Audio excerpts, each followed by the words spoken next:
Bienvenue dans l'écoute, le podcast de 16 mai. Je suis Agathe Molinard, fondatrice de 16 mai, qui est une maison d'esthétique basée à Lyon, où nous prenons soin de vous, de vos petits et gros complexes, avec une équipe d'experts dont l'obsession esthétique est l'harmonie. Dans ce podcast, je tends le micro à celles et ceux qui, par leur expertise, leur parcours ou leur regard, nous aident à mieux nous écouter, à mieux comprendre ce qui se passe en nous, dans notre corps, dans notre esprit et dans notre quotidien. Aujourd'hui, j'ai la chance de recevoir le docteur Elsa Marion. Elle est dermatologue, elle exerce chez 16 mai et elle incarne une approche de la peau à la fois rigoureuse, sensible et profondément humaine. Alors avec elle, on va explorer ce que notre peau dit de nous et de notre santé. Pas juste si elle est jolie ou non, mais comment elle parle de notre équilibre intérieur, de nos hormones, de notre environnement, de notre stress, de nos émotions. Bonjour Elsa. Bonjour Agathe. Je suis ravie de te recevoir. Avant qu'on se lance dans notre sujet, est-ce que tu peux me donner ta définition de la beauté ? Alors, c'est une question assez complexe parce que la beauté, c'est très subjectif et forcément quelque chose qui va me toucher ou me parler ne parlera pas forcément à quelqu'un d'autre. En tout cas, pour moi, ce qui, je trouve, rend quelqu'un beau, c'est principalement sa personnalité. Ce que la personne dégage, en fait, son intelligence, sa façon d'être. Et je trouve d'ailleurs que les qualités internes ou les défauts d'ailleurs finissent souvent par se refléter sur notre aspect extérieur. Alors, trop intéressant, tu me fais une super transition. Ça se reflète sur notre aspect extérieur ou sur notre peau ? Alors les deux, Ouais.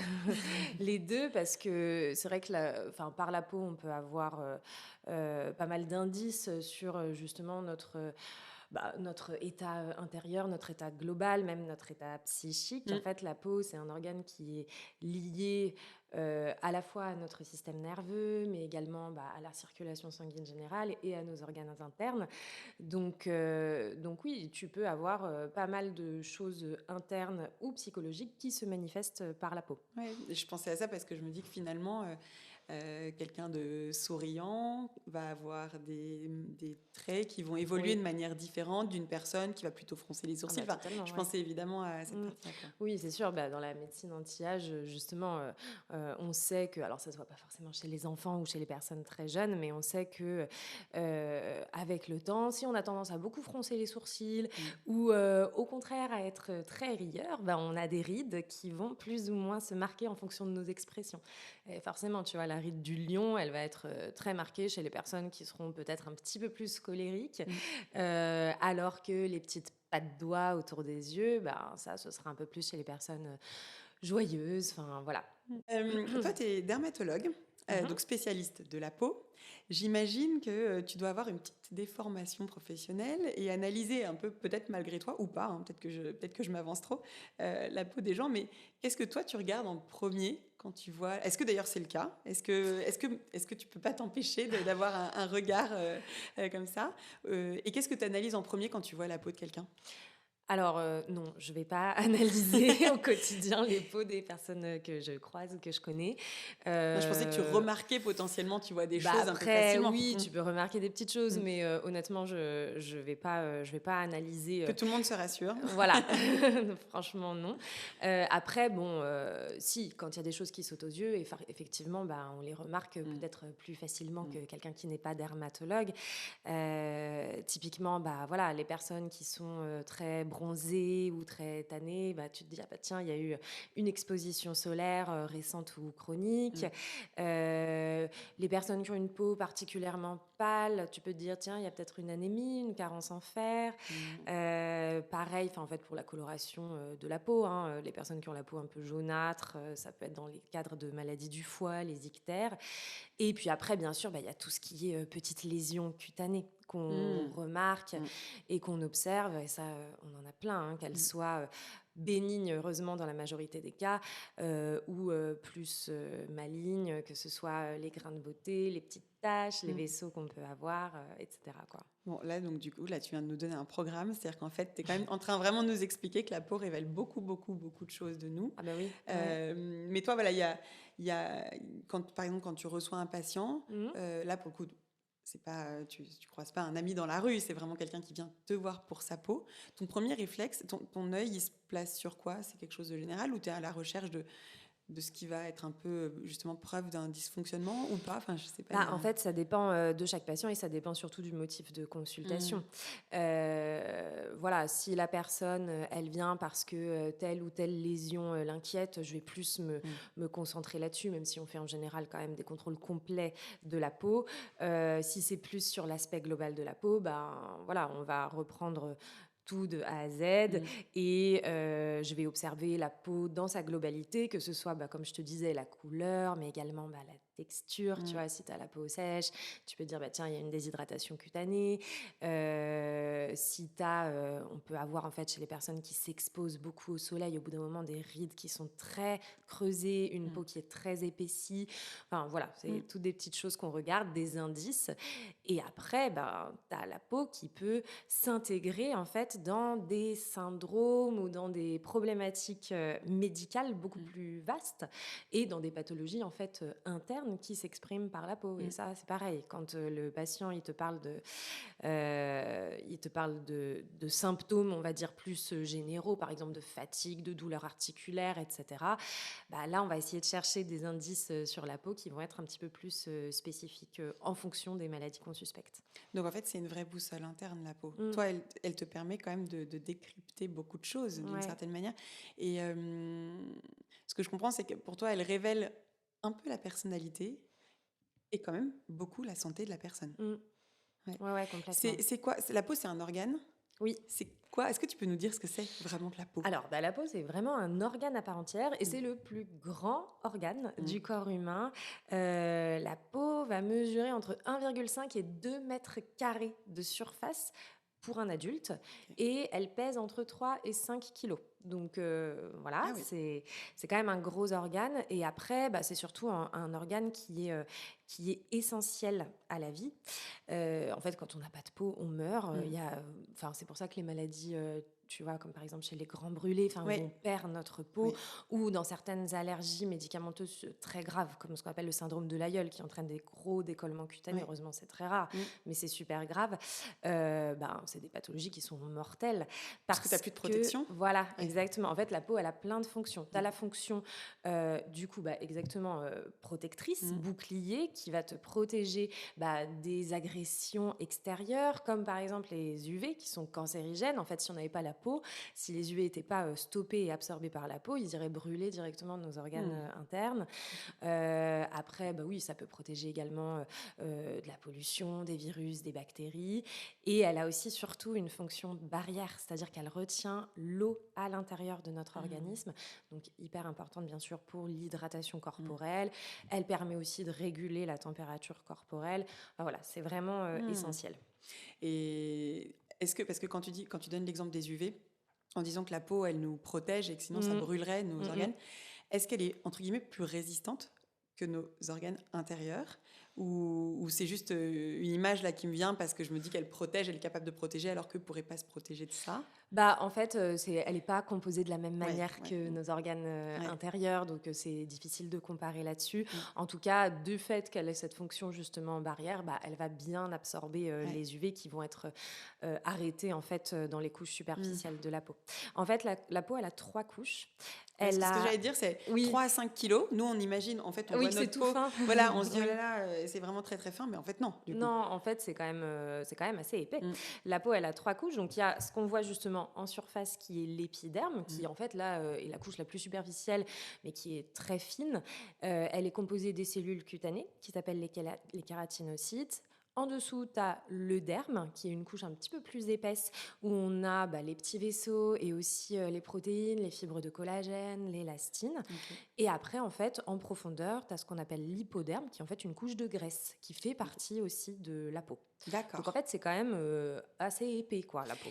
Et c'est pas la même épaisseur en fonction des zones du corps? Exactement. Parce que sur la main, j'ai l'impression que c'est peut-être plus fin Ouais, qu'à d'autres complètement. endroits. Oui, oui, Quelles oui. sont les zones les plus fines?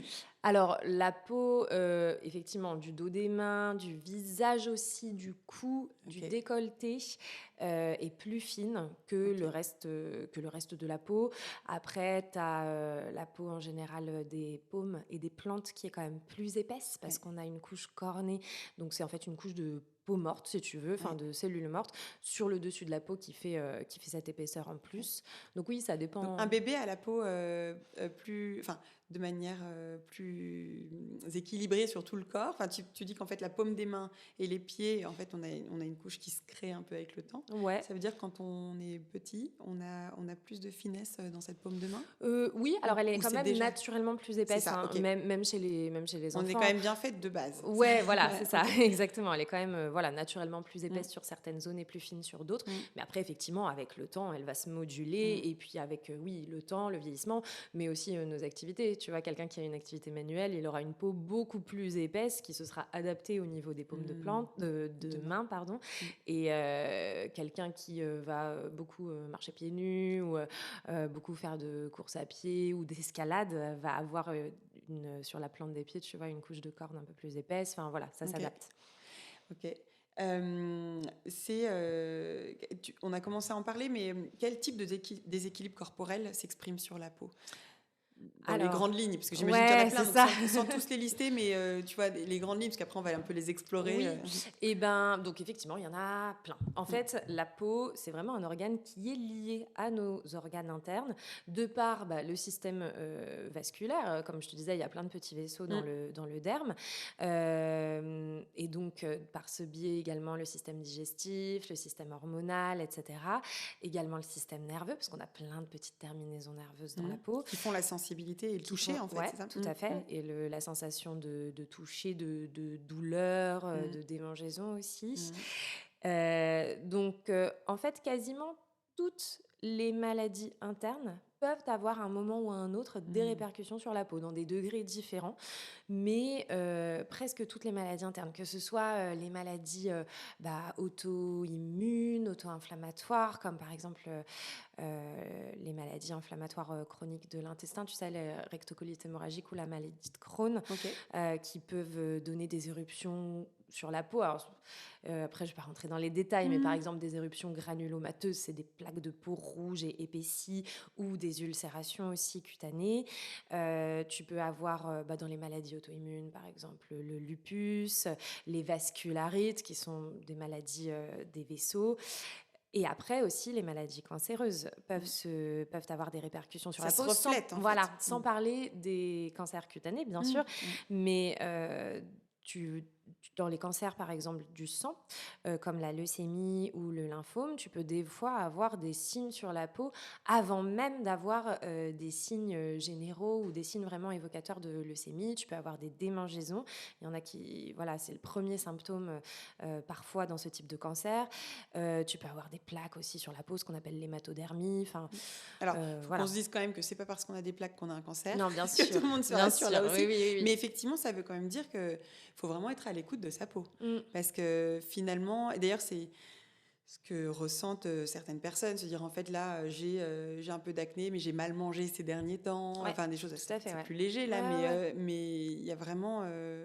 être à l'écoute de cet organe, c'est potentiellement détecter un déséquilibre interne, quoi. Et Complètement. bon, le microbiote, on en a un petit peu parlé avec le docteur Hiverna, mais Oui. toi, tu vois un lien évidemment direct entre l'intestin et la peau. Ouais, alors tout à fait. Ouais. Là, pour le coup, il y a eu quand même pas mal d'études ces dernières Ouais. années à force d'explorer le microbiote intestinal. Donc, moi, je suis pas experte sur Mm. le sujet, mais effectivement, on sait que quand on a une dysbiose intestinale, c'est-à-dire moins de bonnes bactéries, tu Ok. sais, et plus d'agents pathogènes qui vont se développer, Ok. on va avoir une perméabilité de la barrière de l'intestin Ouais. qui va relarguer en fait dans la circulation générale des molécules pro-inflammatoires qui vont du coup pouvoir favoriser des maladies inflammatoires cutanées Ok. comme l'eczéma, le psoriasis, la rosacée. Il y a des études qui montrent que dans, je crois, 70 à 80% des patients atteints d'eczéma ou de psoriasis, on avait une dysbiose intestinale Mm. vraiment authentifiée.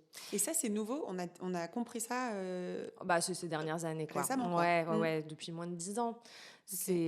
Avant, c'était quand même moins étudié, moins connu, et maintenant, quand même, on commence à connaître l'importance du microbiote intestinal sur plein de choses. D'ailleurs, je te parle de la peau, mais il n'y a pas que la peau, hein. On sait que dans la sclérose en plaques, par exemple, ça peut être favorisé par justement une dysbiose intestinale.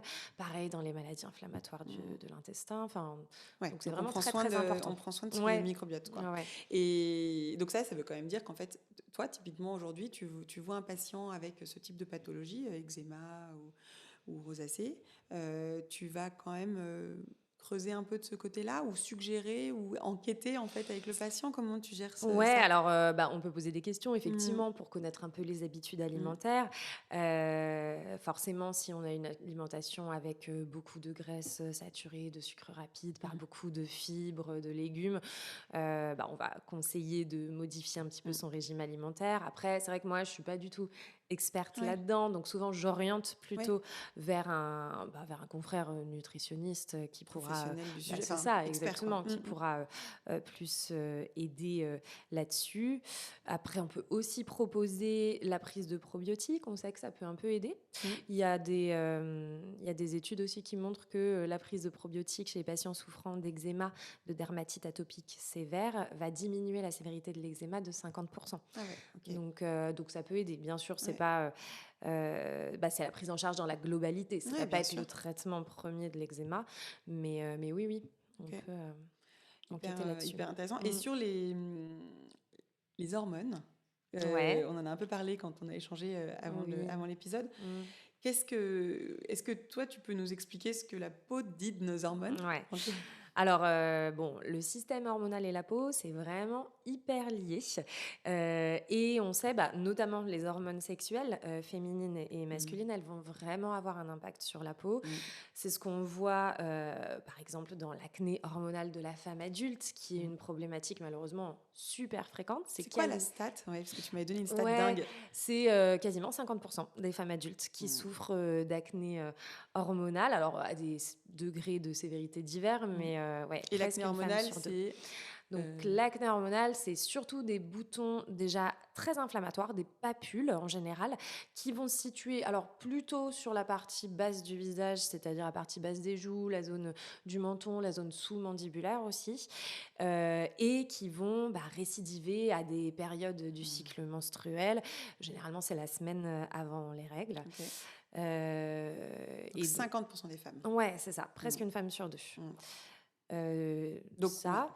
Après, tu as aussi, tu sais, dans certaines pathologies vraiment hormonales, pour le coup, parce que l'acné hormonal, c'est pas non plus une pathologie ou un syndrome en soi, mais le syndrome des ovaires polykystiques, par exemple, où là, pour le coup, tu as un excès d'hormones androgènes, c'est-à-dire d'hormones masculines, tu as trop de testostérone, ça va avoir des impacts sur ta peau, ça va entraîner une augmentation de la sécrétion de sébum par tes glandes sébacées, ce qui va favoriser l'acné. Et ça va aussi stimuler la pilosité. Ça peut provoquer un hirsutisme, c'est quand tu as, tu sais, des poils assez nombreux et assez épais sur le visage. Donc voilà. C'est des patientes typiquement en épilation laser qui ont la nécessité presque toute leur vie de faire des séances un peu d'entretien. C'est ça. Et puis d'avoir aussi un suivi endocrino ou gynéco pour avoir un traitement adapté pour justement essayer de réguler ces troubles hormonaux. Mais oui. En épilation laser, d'ailleurs, ça fait partie des rares indications où l'épilation laser peut être en partie prise en charge par la Sécu, justement, parce que ça rentre dans une vraie pathologie, quoi. Quand tu as un SOPK assez fort, c'est ça? C'est ça, et authentifié, quoi. T'as d'autres hormones qui ont une action sur la peau? Tu disais hormones sexuelles, est-ce qu'il y a d'autres... Est-ce que les hormones du stress, les hormones... J'ai pas tous les termes techniques, mais mais exactement. Oui, exactement, j'allais t'en parler. Le cortisol, en fait, quand on est... le stress, on sait que ça joue sur la peau plus. Ça, pour le coup, c'est vraiment un facteur favorisant, mais de dépousser de toutes les pathologies cutanées qui existent. Le stress va favoriser l'acné, c'est prouvé dans les études, et ça, on le sait depuis très longtemps. L'acné, l'eczéma, le psoriasis, la rosacée, mais aussi la dermite séborique, qui est encore une autre pathologie cutanée, ou la pelade, qui est une maladie, tu sais, où on perd les cheveux en plaques. Donc le stress, en fait, va augmenter le taux de cortisol dans le sang. Et ce cortisol, qui est donc une hormone également, va avoir en fait un impact sur plein d'autres hormones, ce qu'on appelle une cascade neuroendocrine, Ok. et va favoriser justement les poussées de dermatose inflammatoire. Ok. Donc oui, oui. Et quand tu dis dermatose inflammatoire, pour les novices, c'est une inflammation de la peau, Ouais, mais exactement. qui peut s'exprimer de plein de manières différentes. Ouais, C'est ce que c'est tu ça. viens de dire. Exactement, c'est ce Ok. que je te Un disais. Donc, déséquilibre, quoi. voilà. Et Ok. ça fait, voilà, ça peut être de l'eczéma, du psoriasis, de l'acné. L'acné, c'est quand même la pathologie cutanée la plus fréquente. Donc, Mmh. c'est quand même pas rare qu'on remarque qu'on a plus d'acné quand on est plus Stressé. stressé ou Mmh. fatigué. La rosacée aussi, Mmh. etc., quoi. On en revient quand même toujours au même sujet. Il faut quand même prendre soin de soi de manière globale Ouais, pour, ouais. pour être bien. Ah C'est-à-dire bah, c'est ça. que on a parlé, avec les intestins, d'une certaine manière, de l'alimentation. Mm. Là, tu es en train de dire le stress, le sommeil. Est-ce que le Ouais. manque de sommeil a un effet? Complètement. En fait, l'hygiène de vie, si tu veux, de Mmh. manière générale, donc à la fois le manque de sommeil, mais aussi le surmenage qui va favoriser le stress, Mmh. forcément. Tout est lié. L'alimentation, c'est ce qu'on Mmh. disait. Et puis après, les toxiques, c'est-à-dire la consommation de tabac, l'exposition aux UV, la pollution, etc. Tout ça, ça va avoir un impact sur la peau parce qu'en fait, ça va favoriser ce qu'on appelle le stress oxydatif. Mmh. Donc ça, en fait, c'est la production de radicaux libres Ok. dans notre organisme qui va entraîner des dégâts sur l'ADN de nos cellules cutanées et aussi des dégâts sur les protéines qu'on peut avoir dans la peau. Donc, ça va dégrader les fibres de collagène et d'élastine, par exemple. Et donc, tout ça, ça participe au fait d'avoir le teint un peu terne ou à l'accélération du processus de vieillissement cutané, Mmh. l'apparition des rides, la perte de fermeté, etc. Le teint gris, cliché du fumeur, Ouais, c'est ça en fait. C'est ce qui ouais. fait qu'on perd en éclat, notamment, et en santé de manière générale. Oui, C'est c'est pas juste ça. l'éclat en fait. C'est C'est une ça. peau qui est moins irriguée. C'est quoi en Ouais, fait qui fait que ça. Ouais. exactement, parce qu'il Ouais. y a, en fait, il y a une diminution de l'oxygène aussi de manière générale, tu vois, Ouais. dans ta circulation sanguine, et ça se reflète sur la peau. Ouais. C'est ce qu'on peut voir aussi chez les personnes, bon, là, je te parle d'un cas beaucoup plus grave, mais Mhm. tu vois, les personnes qui ont des cancers avancés, par exemple, qui sont en mauvais état général, ils ont souvent quand même un teint Mhm. qui est plus Brouillé, terne. gris, Ouais. ouais, Ouais. exactement. Et du coup, ce que tu es en train de me dire, c'est que des gros événements de vie. Alors, il y a notre santé, on va dire globale, Mhm. mais un gros événement de vie stressant ou un Mm. peu peut entraîner effectivement une pathologie. Typiquement, c'est ce que je comprends. Ouais. Typiquement, les eczémas, etc.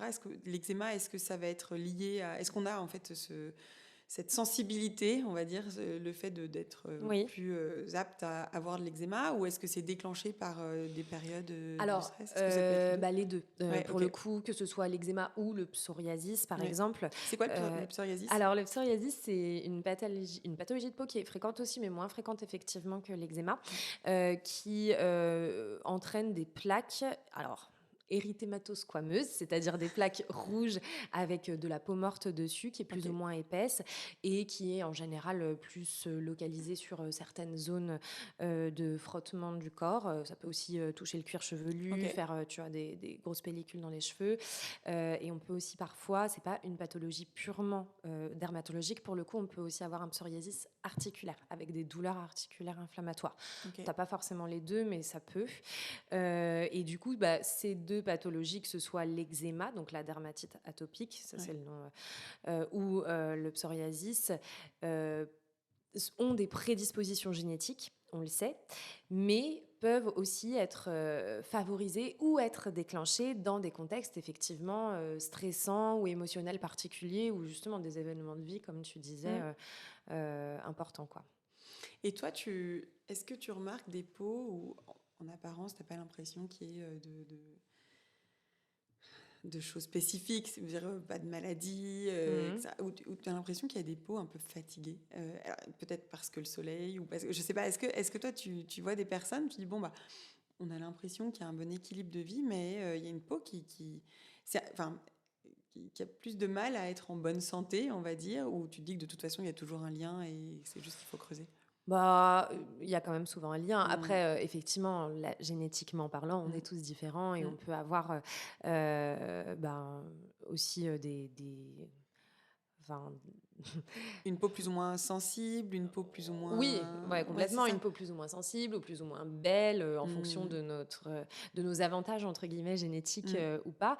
Mais bon, après quand même, quand tu as vraiment des problématiques, sur la peau, enfin typiquement, quelqu'un qui a vraiment, pas mal de taches, qui me Mmh. dit qu'il ne va pas au soleil ou qu'il ne s'expose pas, Tu n'y c'est crois pas pas? vrai. Voilà, ça pour le coup, c'est sûr. Et après, bon, bien sûr, on n'est pas tous égaux, hein, Mmh. au niveau de la peau. Forcément, quelqu'un qui va avoir une peau très claire va être beaucoup plus sensible, bah, aux facteurs exogènes comme les rayons UV. Mmh. Quelqu'un qui aura la peau plus mate aura une peau plus résistante, Mmh. vis-à-vis de ça. Et ça, oui, ça dépend des facteurs génétiques, de chacun. Et en même Mais temps, j'ai le sentiment que du coup, la personne qui a la peau mate fait moins attention à sa peau, même si je trouve mmh, que les mentalités changent, mmh, mais tu vois, moi j'ai quand même l'impression qu'on a beaucoup entendu le bah, c'est bon, je bronze facilement, ouais, donc j'ai moins besoin de protéger. oui, c'est vrai. Est-ce que toi tu remarques que finalement les peaux claires restent des peaux moins tachées, puisque il y a peut-être plus de crainte, ou non, ça c'est dans Bah, ma tête? ça dépend beaucoup des générations Oui, c'est surtout, ça. Ouais. parce qu'en fait, les peaux claires des personnes qui ont maintenant, plus de 70 ans, bah, malheureusement, Ouais. même si elles étaient plus sensibilisées à ça, forcément, parce que dès que tu vas au soleil, ta peau rougit, bah, c'est Mm. pas très agréable. Tu te protégeais quand même pas, de la même manière il y a 50 ans que maintenant et il y avait Mm. beaucoup moins de sensibilisation par rapport à ça. Donc oui, il y avait moins de prévention. C'est vrai que non, quand même, les peaux claires, des personnes enfin voilà, d'un certain âge maintenant, sont quand même bien, bien abîmées. Alors que c'est vrai que Notre maintenant, notre génération. Mm. génération, je pense que les gens font plus attention. Mais j'espère, même les personnes qui ont une peau naturellement mate et qui se protègent bien du soleil, enfin, voilà, je pense que maintenant, en fait, toute, tout le monde est sensibilisé, en tout cas, et tout le monde connaît les méfaits du soleil. Mm. Et en tout cas, les personnes voilà, qui se protègent bien mettent toutes les chances de leur côté, justement, pour pas Mm. avoir de problématiques plus tard, que ce soit les cancers de la peau, les problématiques médicales, mais aussi l'aspect esthétique, justement. Mm. Oui, mais parce qu'effectivement, il y a évidemment l'aspect esthétique de la tâche, mais en fait, ce qu'il faut vraiment comprendre, c'est qu'au-delà de l'aspect esthétique, il y a le Bien cancer de la sûr. peau, évidemment, Bah, c'est qui est... surtout ça. ouais, c'est Bah ça. oui, Mm. oui. C'est surtout ça. Et toi, parce que là, c'est quand même... On parle de toutes les pathologies. Mhm. En gros, ce qu'on peut quand même se dire, c'est qu'il y a aussi des peaux rayonnantes quand on rayonne, Oui. quand on est en fait équilibré à l'intérieur. Toi, c'est quoi est-ce que toi, tu as des grands principes que tu t'appliques à toi Mhm. pour prendre soin de ta peau, enfin, de ta santé, avec peut-être cette finalité sur la peau, ou de manière générale peut-être de ta santé, mais Ouais. des choses, tu te dis en gros là, clairement, ça j'y fais attention parce que je sais que pour mon corps c'est meilleur et que du coup ma peau en sera plus protégée. Ouais, alors beaucoup l'alimentation. Mhm. Oui. Ça, c'est pas quelque chose, auquel j'ai fait attention toute ma vie parce que Mm. bon, voilà, forcément, je pense qu'il y a des périodes aussi où Mm. c'est plus facile, que d'autres, mais l'alimentation, c'est hyper important pour la peau, justement, avoir une alimentation assez riche en antioxydants, en légumes, en fibres et surtout pas trop de sucre rapide ou de graisses Mhm. saturées. C'est plus facile à dire qu'à faire. Qui vont, justement avoir un effet néfaste sur la peau, et qui seront pro-inflammatoires. Donc l'alimentation, beaucoup. Mm. Après, bah, oui, c'est toutes les consignes d'hygiène de vie dont je te parlais tout à Mm. l'heure, tu vois? Ne pas fumer, essayer d'avoir, une bonne, hygiène de sommeil, ça, c'est vraiment hyper important. Mm. Bien gérer son stress, ça aussi, c'est plus facile à dire qu'à faire parce qu'on n'a pas T'as des tous la tips même toi vie. là-dessus? Heu, non, disons que j'ai adapté mon mode de vie. Ouais, ok. Quand j'étais interne et que, je faisais des gardes et que je travaillais 70 heures par semaine, bah, non, j'avais pas de moyen de Mm. bien gérer mon stress. C'était Mm. très compliqué et depuis que je suis sortie de cette période, Mm. ça fait maintenant quelques années, bah, ça va beaucoup mieux et Mm. c'est beaucoup plus facile d'être, posée et d'avoir un mindset, différent. Mm. Après, c'est vrai que oui, non, je sais pas. Alors, je crois que la méditation, ça marche plutôt bien. J'en Pour ai faire jamais redescendre un fait, peu, ouais. ouais, mais il paraît que ça marche plutôt bien. Et puis après, le sport, beaucoup. Ouais. En tout cas, pour moi, ce qui marche le mieux, c'est vraiment le sport et l'activité physique pour se sentir bien, faire redescendre un peu la pression, les tensions, le stress. Je trouve que c'est le meilleur remède, quoi. Et alors, du coup, ce qu'on comprend, c'est que le sport va avoir un impact sur le niveau de stress, donc sur la peau. Mais est-ce Mmh. qu'en direct, le mouvement a un impact sur la peau? Le mouvement a un impact sur le système lymphatique Ouais, notamment. Et ouais, tout donc, à fait. mais est-ce qu'il y a un impact autre direct? Ben, en fait, le fait de bouger, le fait, d'activer ta circulation sanguine, ça va aussi activer l'oxygénation des tissus et de la peau. Donc, oui, ça aide, à entretenir la qualité de ta peau, de manière, globale. Mm. Après, faut faire attention aussi en fonction des activités qu'on fait, parce que s'il y a un truc à respecter et une règle hyper importante pour ta peau, c'est de bien te protéger du soleil et de Mm. faire hyper attention. Je suis un peu en boucle là-dessus, mais c'est tellement important sur voilà, l'exposition aux UV. Et du coup, il faut faire attention si on est très sportif et qu'on fait pas mal de sport en extérieur, bah, justement de bien se protéger. Sinon, ça peut être, pour la peau en tout cas, un peu Mm. contre-productif et au contraire, bah, accélérer un peu le processus de vieillissement Mm. cutané si on est beaucoup exposé et qu'on est beaucoup à l'extérieur. Mm. Voilà, mais sinon, oui, l'activité physique de manière générale, c'est tellement bon pour tout, à la fois la santé mentale, la peau, les muscles, enfin la santé de manière générale, c'est sûr.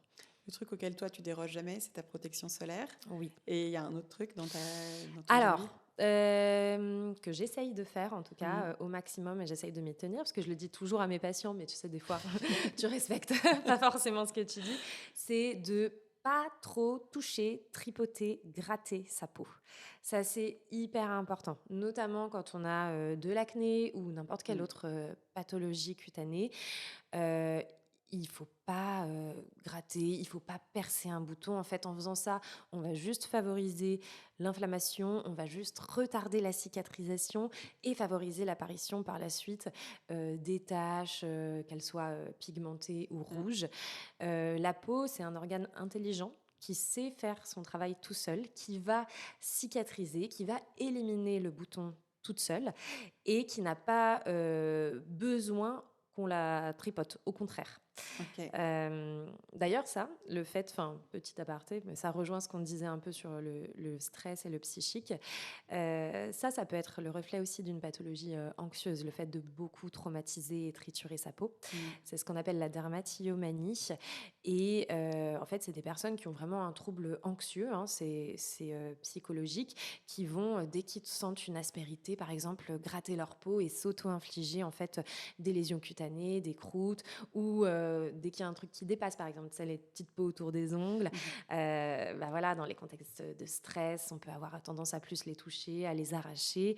Et voilà, ça, vraiment, si vous voulez faire prendre soin de votre peau, outre protéger du soleil, outre gérer son stress, bien manger, etc., ben, essayez de la laisser tranquille au maximum. Ça, c'est ton premier geste. Et finalement, c'est un geste, alors simple, oui et non, parce qu'effectivement, quand il y a du stress, on a Ouais. parfois du mal, Mm. mais qui en apparence paraît, enfin, pas compliqué à mettre en place, quoi. Ouais, Donc, ouais, c'est ça. et est-ce que ça veut dire aussi que quand on la tripatouille toute la journée, on la touche, on y applique un peu nos microbes? Enfin, je Bah, veux dire, complètement, oui, ouais. oui, bah, complètement. C'est vrai que je ne l'ai pas dit, mais tu peux favoriser les surinfections cutanées, oui, oui. Bah, on a des microbes partout en plus hein, dans l'environnement, Mm. donc tu peux te faire des petites infections à staphylocoque superficielle et, Et donc, plus de boutons? bah Enfin, oui, exactement, plus de boutons ou en tout cas des boutons plus volumineux qui mettront beaucoup plus de temps à passer. Donc oui, oui, il faut garder en tête que la peau, elle gère. mm, Elle sait faire mm, et qu'elle va cicatriser toute seule et que le fait de la laisser faire, alors bien sûr on peut appliquer hein, des traitements ou des mm, topiques pour l'aider à cicatriser, mais le fait de ne pas la manipuler, pas trop la gratter, pas la toucher, c'est le mieux qu'on puisse faire. Il ne faut pas non plus, tu vois, utiliser des choses trop agressives non plus pour notre peau. mm. Par exemple, les gommages avec les grains. Ça, c'est pas bien, même de temps en temps? Bah, une fois de temps en temps, pourquoi pas, mais déjà, il faut vraiment que ce soit adapté à notre type de peau. Mm. Et puis après, quand on dit une fois de temps en temps, enfin, 1 ou 2 fois par mois, c'est déjà pas mal, hein. Mm. Et la Euh, version chimique enfin, des peelings? Ouais, alors bah, les acides de fruits, par Oui. Mm. exemple, l'acide glycolique, acide salicylique, ça, c'est mieux pour le coup en termes d'exfoliant que les gommages abrasifs Ok, mécaniques. Mais après, ça dépend aussi des types de peau pour le bien coup. sûr. Enfin, tu vois, quelqu'un qui a une peau super sensible, qui est sujette par exemple à la rosacée ou à l'érythrocuprose, bah, c'est pas forcément conseillé d'utiliser Mm. ce type d'ingrédients ou en tout cas de manière vraiment ponctuelle. Ok. Parce qu'au contraire, ça peut faire plus de mal qu'autre chose, quoi. Il y a le microbiote dans les intestins. Oui. Il y a le microbiome. Ou je dis Ouais, une bêtise. microbiote cutané. Microbiote Ouais, cutané. c'est ça. Microbiome, c'est quoi du coup? Alors, microbiome, c'est l'ensemble des génomes. Enfin, voilà, Ok, mais. donc là j'emploie un terme que je connais pas.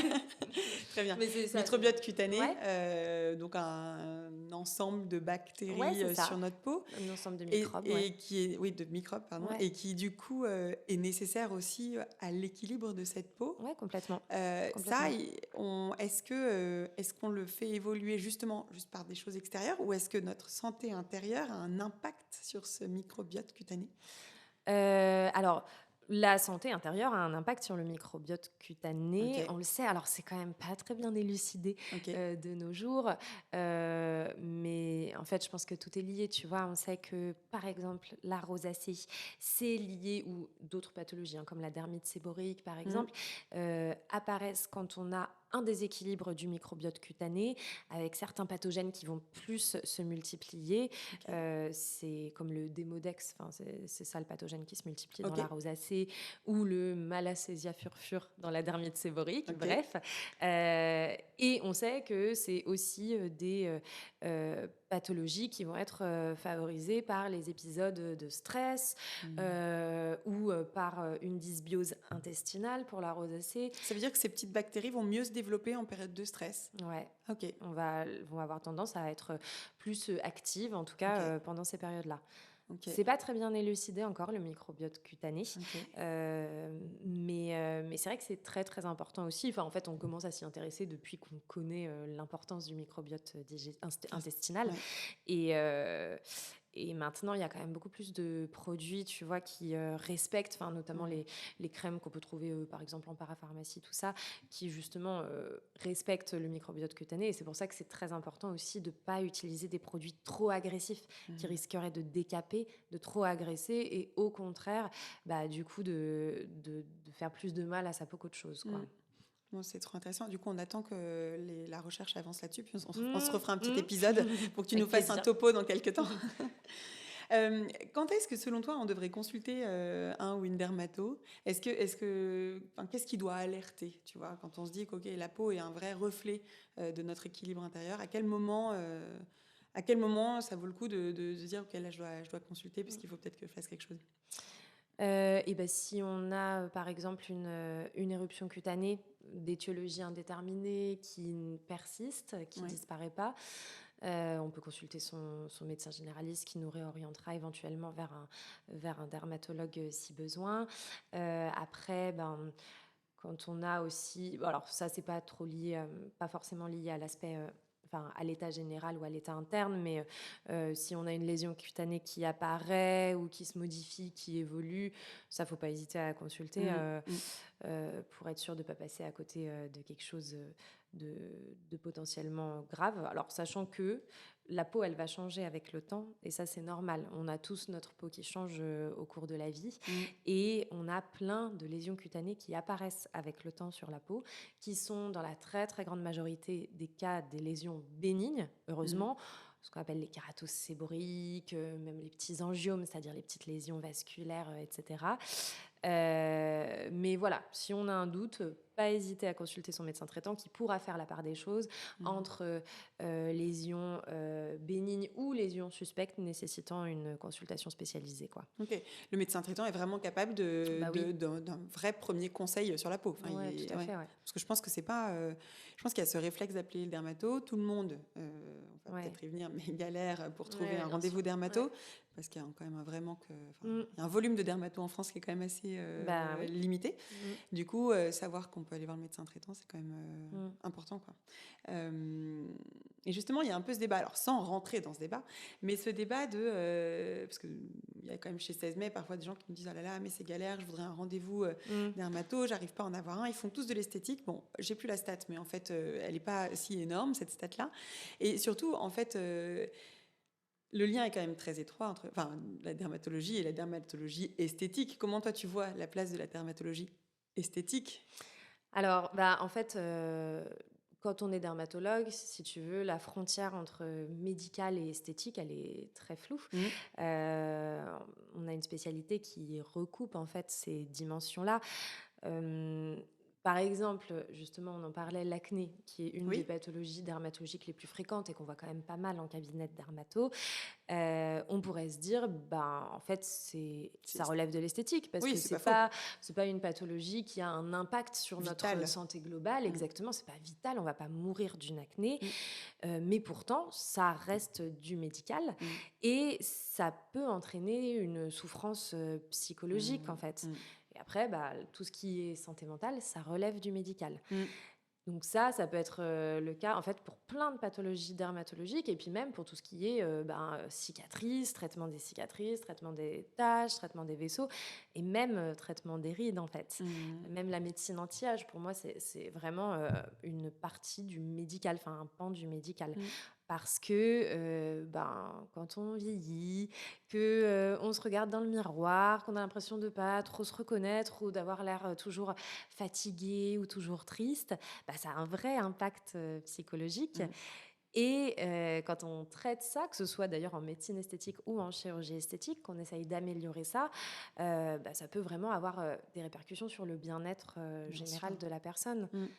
Il y Bah, avait une étude d'ailleurs qui montrait que plus de 75% des personnes qui avaient fait des injections de toxines botuliques, c'est-à-dire de Botox, mm, rapportaient une augmentation de leur confiance en eux mm, et une amélioration de leur humeur générale. mm. Donc c'est Et énorme. moi, je suis même sûre, il n'y a peut-être pas d'études, mais que derrière, tu as une amélioration de ta performance. Alors, je cherche pas forcément à ce que. Enfin, tout le monde ne cherche pas à être Oui, performant, mais ouais. finalement, quand tu es de meilleure humeur, que tu as plus confiance en toi, je pense que Bah, tu te sens mieux, tu quoi. te sens mieux, tu es, Ouais. je pense, meilleure maman, meilleur papa, meilleur au Mm, taf. Enfin, je pense que ça, si on tire le fil, on bien peut aller sûr. loin, quoi. Ouais, Mm, je suis d'accord. mm. Et après, bah oui, je sais que la problématique des dermatologues, c'est un vrai sujet en France, malheureusement. Ouais, En fait, on est 2500 dermatologues sur tout le territoire national, ouais, donc en comptant la France métropolitaine et les DOM-TOM. ouais. Bah, si tu te rends compte, 2500 spécialistes pour 70 millions d'habitants, en fait, on est une espèce en voie de disparition, hein. Enfin, Mm, mm, c'est vraiment très compliqué. Et la majorité des médecins esthétiques, en fait, ne sont pas des dermatologues. mm, J'ai plus non plus exactement la mm. stat en tête, mais je crois que c'est 40% des dermatologues ou 30%. Même pas, ouais, je crois. Non, Ouais, non, ouais. c'est moins. Non, mais en fait, Je sais j'ai plus. plus. Bah, bref, On va qui pas être font. fiable, mais il y en a Non, qui en mais font un peu. voilà, Enfin, qui font de l'esthétique en mm, plus de leur activité médicale.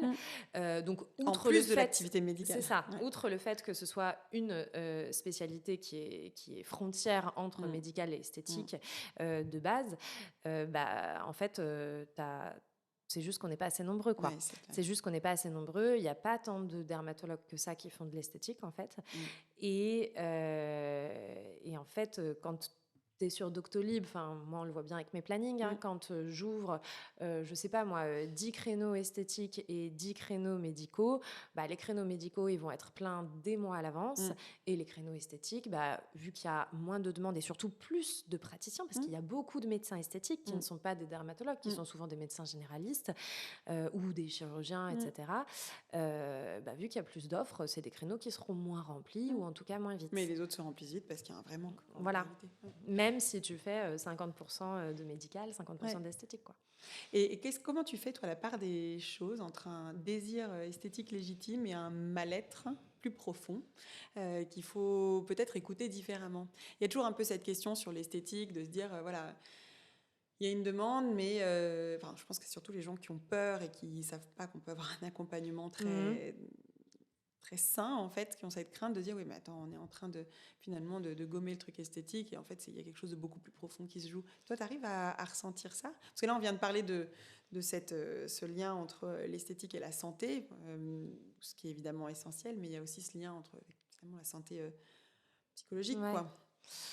Ou est-ce que tu n'as Euh, pas trop le sujet? je trouve que c'est pas facile de Mm, faire la part des choses.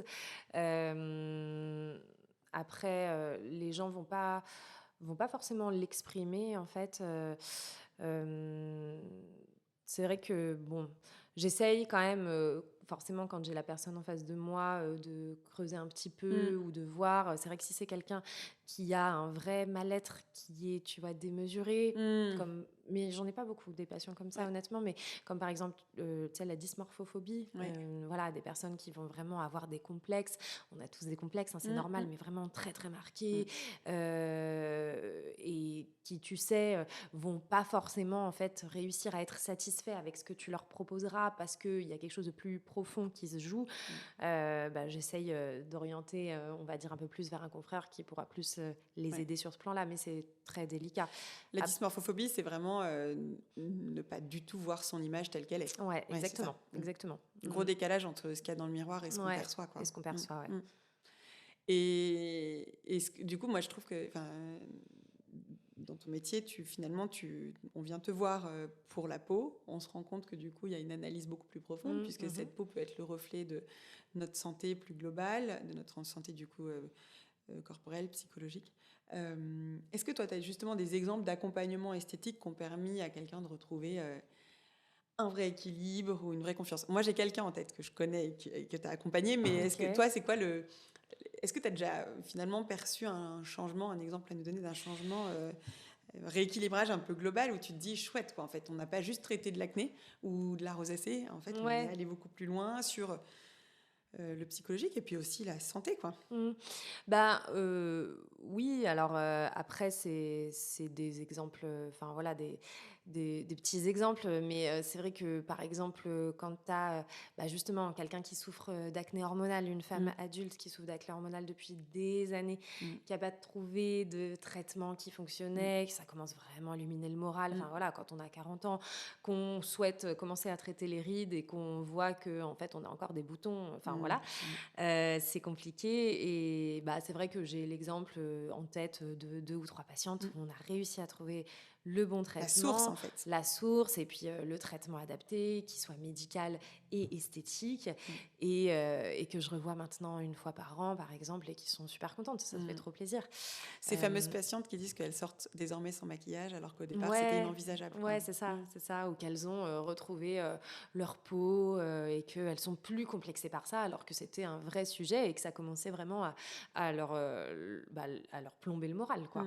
Et puis, ce qui veut dire qu'en plus, avec toute la discussion qu'on vient d'avoir, tu vas traiter, entre guillemets, la surface, mais certainement un problème de fond. Et donc, ça, c'est chouette. Ouais, tout à fait, ouais.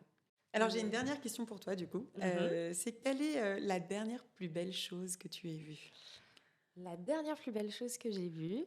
Alors, bon, des belles choses, on en voit tous les jours, hein, avec les magnifiques vues qu'on a depuis nos salles de consultation. Mais après, là, si tu me demandes quelque chose de spécifique, je te dirais que c'était il y a quelques semaines, pendant mes vacances en Espagne, le lever de soleil sur la mer Méditerranée, sur une petite ville de Catalogne qui s'appelle Vilanova i la Geltrú. Et il était, en fait, tout le moment était beau. Il était 7h du matin, c'était très calme, les couleurs du lever de soleil avec du rose, du rouge, les pêcheurs, le bruit des mouettes, le sable frais sous les pieds. Enfin, voilà, toute la sensation d'apaisement qui ressortait de ce moment.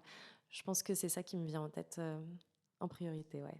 Trop bien, merci, parce que tu viens de me faire voyager. Et je pense que je ne suis pas la seule. Mille merci, Elsa. C'était passionnant. Merci beaucoup. Agathe. Merci, Elsa, pour ta parole à la fois experte et sensible. Ce que tu nous as partagé aujourd'hui éclaire la peau comme bien plus qu'un organe de surface. C'est une messagère, un filtre, un écho silencieux de ce que nous vivons. Et j'espère que cet épisode vous aura permis à vous qui écoutez de porter un regard différent sur ce que votre peau vous dit. Si cet épisode vous a plu, n'hésitez pas à le partager et à nous laisser un commentaire, à vous abonner également à notre podcast. Ce simple geste nous aide à faire résonner notre message plus loin et peut-être, qui sait, aider quelqu'un d'autre à se sentir bien à son tour grâce à vous. Je vous dis à très bientôt pour un nouvel épisode.